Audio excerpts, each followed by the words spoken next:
નમસ્કાર, આપ જોઈ રહ્યા છો સ્પાર્ક ટુડે ન્યૂઝ। સિનોર તાલુકાના સાદલી ગામે આવેલ મદ્રસે ગુલશને મદીનાના બાળકોનો વાર્ષિક સ્ટેજ પ્રોગ્રામ યોજાયો। મદ્રસે ગુલશને મદીનામાં પડતા બાળકો તેમજ બાળકીઓ દ્વારા સ્ટેજ પર કુરાને શરીફની તિલાવત તેમજ નાતે પાક પઢી કાર્યક્રમને ચાર ચાંદ લગાવ્યા।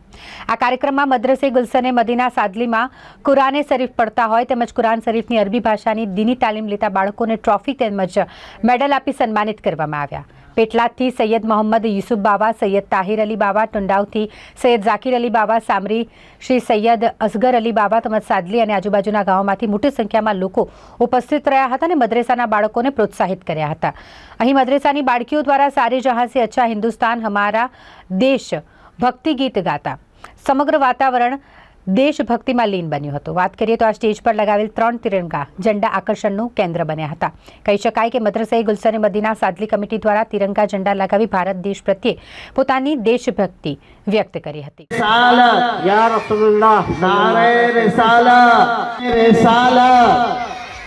नारे रिसालत। हो सकती है कि पढ़ी लिखी औरत अपनी तबीयत और जिम्मेदारी को आसान तरीके से पूरा कर सकती है और देखा जाए तो चारों सामने आते हैं।